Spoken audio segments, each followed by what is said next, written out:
Assalamualaikum warahmatullahi wabarakatuh. Selamat berjumpa dengan pembelajaran pendidikan agama Islam dan budi pekerti kelas 2 tingkat sekolah dasar. Materi kita pada pertemuan kali ini adalah berani, kisah keberanian Nabi Shaleh. Adapun peta konsep sebagai berikut.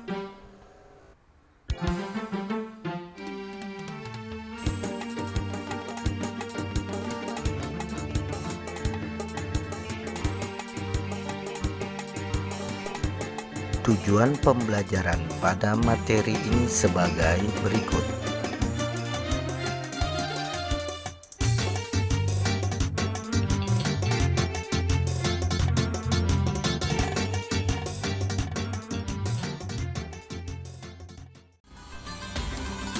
Nabi Shaleh alaihissalam merupakan salah satu dari 25 nabi yang disebutkan kisahnya di dalam Al-Quran. Nabi Shaleh putra dari Ubaid bin Masih, keturunan dari Nabi Nuh alaihissalam. Dia diutus kepada kaumnya yang bernama kaum Tsamud. Secara silsilah, kaum Tsamud berkeluarga dengan kaum 'Ad yang lebih dahulu dihancurkan oleh Allah Subhanahu wa Ta'ala karena menentang ajaran Nabi Hud alaihissalam. Kaum Tsamud memiliki kesamaan dengan kaum 'Ad, memiliki kecerdasan yang luar biasa dan keahlian dalam bidang arsitektur yang mampu membuat bukit tinggi dijadikan tempat tinggal mereka. Pada awalnya, suku Tsamud beriman dan bertakwa kepada Allah Subhanahu wa Ta'ala, sehingga Allah Subhanahu wa Ta'ala melimpahkan kepada mereka berupa pertanian dan peternakan berkembang sangat baik. Mereka jaya, sejahtera, dan damai.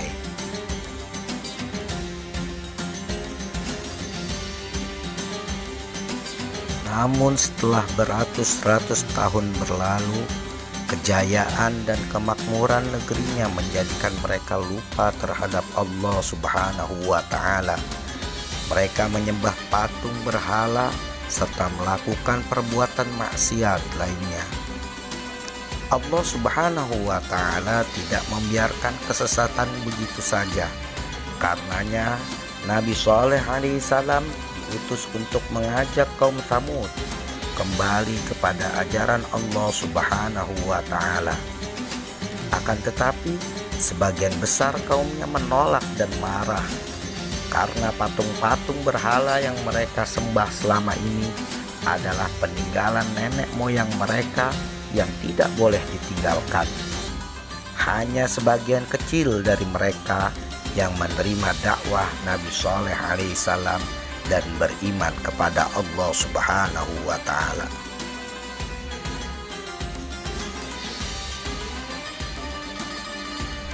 Para pembesar kaum Tsamud yang takut kehilangan pengaruhnya justru menentang dan meminta mukjizat, bukti dari kenabian Nabi Shaleh. Nabi Shaleh alaihissalam pun memohon kepada Allah Subhanahu wa Ta'ala untuk diberikan mukjizat, dan Allah Subhanahu wa Ta'ala pun mengabulkannya. Namun sebelum mukjizat diperlihatkan kepada mereka, Nabi Shaleh meminta agar mereka berjanji untuk beriman kepada Allah Subhanahu wa Ta'ala dan menyembahnya. Mereka pun menyetujuinya. Akhirnya tampaklah mukjizat Nabi Shaleh alaihissalam di hadapan mereka.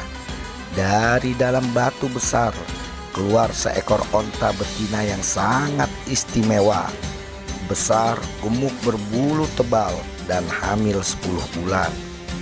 Seketika mereka pun terperanjak, heran dan kaget. Onta itu benar bagus dan hidup, bukan pahatan dari batu. Nabi Shaleh alaihissalam pun meminta agar mereka tidak mengganggu onta itu dan merawatnya dengan baik, supaya Allah Subhanahu wa Ta'ala tidak murka.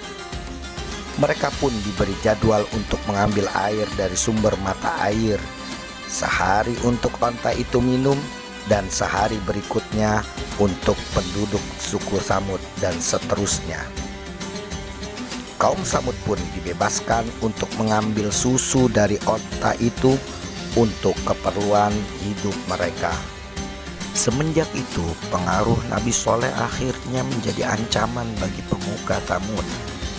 Mereka khawatir wibawa mereka akan hilang di tengah-tengah masyarakat Samud, sehingga kehilangan pengaruh. Mereka pun mengadakan rapat rahasia untuk menghentikan dakwah Nabi Soleh alaihissalam dan merencanakan membunuh onta tersebut. Dengan mengutus 9 penjahat yang dikenal sangat kejam, bersama-sama membunuh onta itu. Mereka menganggap kematian onta itu akan mengganjal dakwahnya Nabi Soleh alaihissalam, dan orang-orang yang beriman akan meninggalkannya karena mukjizat sudah tiada. Namun yang terjadi, seluruh masyarakat Samud bersedih karena tidak bisa lagi meminum susu onta ajaib itu dan takut akan murka Allah. Dengan congkak dan sombongnya, pemuka-pemuka kaum Samud pun mendatangi Nabi Soleh alaihissalam dan menantang azab Allah subhanahu wa ta'ala agar diturunkan kepada mereka karena sudah membunuh onta ajaib. Nabi Soleh pun memberikan waktu 3 hari untuk mereka bersenang-senang dan mempersiapkan diri menerima azab yang akan segera menimpa mereka. Diam-diam ternyata mereka pun merasa takut dengan azab yang akan menimpanya. Akhirnya mereka pun mengadakan rapat kembali dan berencana untuk membunuh Nabi Soleh alaihissalam agar azab Allah tidak jadi turun kepada mereka.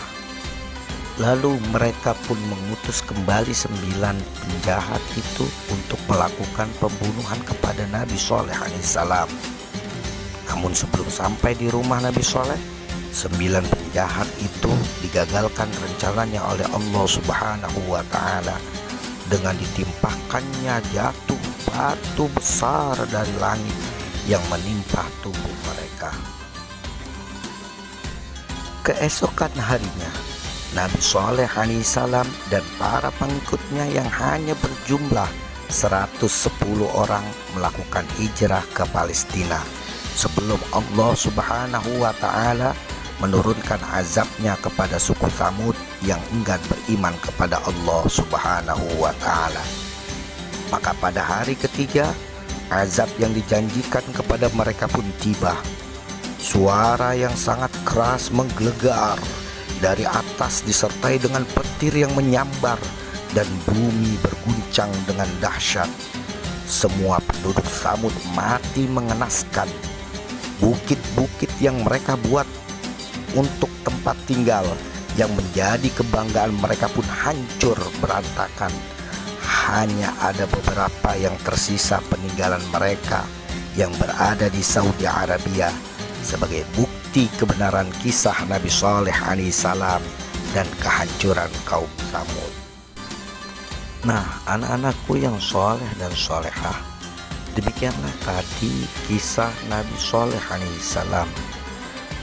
Adapun keteladanan yang dapat kita ambil dari kisah tersebut adalah: yang pertama, taat kepada Allah subhanahu wa ta'ala dan Rasulnya. Yang kedua, berani menyampaikan kebenaran dan mencegah kemunkaran. Demikian materi kita pada kali ini. Sampai jumpa pada pertemuan yang akan datang. Saya akhiri. Wallahu muwaffiq ila aqwamit thoriq. Assalamualaikum warahmatullahi wabarakatuh.